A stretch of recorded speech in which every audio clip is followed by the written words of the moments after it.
That has been shown as well. So we're going to dive deep into ketosis in a future episode. So for you ketonistas out there, don't worry. I certainly have nothing against ketogenic diet. I actually don't have anything for or against any particular nutrition plan. I know what works for me, at least at this stage of my life, and I'll update it if I need to. I'm simply trying to get you as much information as I possibly can so that you can navigate through that landscape in a way that's in keeping with your particular goals. So now you understand a lot about blood sugar and how it's managed and the ways that you can manage it better depending on your particular needs. This is also a good opportunity for us to look back at some of the medical literature because it really points to just how far we've come in terms of understanding these important mechanisms. And it points us in the direction of some actionable protocols. So diabetes, which is these huge increases in blood glucose, because there's no insulin, was known about as early as 1500 BC, which is just incredible.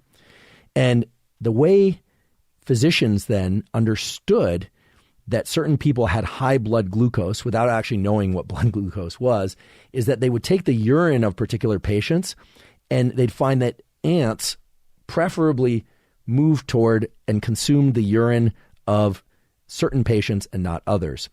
And they understood that there was something in that urine that was correlated with the sudden weight loss and some of the other probably very unfortunate health symptoms that these people were experiencing. So they knew that there was something in blood and urine.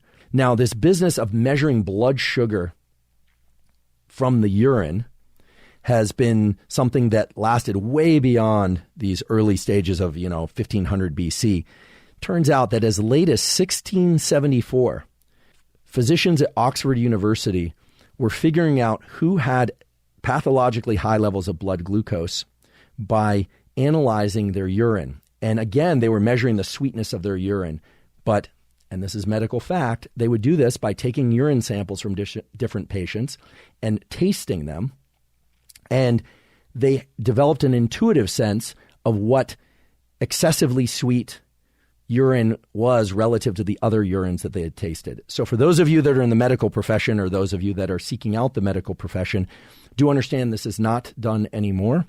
And you can also just reflect on how far we've come in terms of the medical profession itself in our ability to measure things from the blood and measure things from urine without having to ask ants which urine is sweeter or ask oneself which urine is sweeter.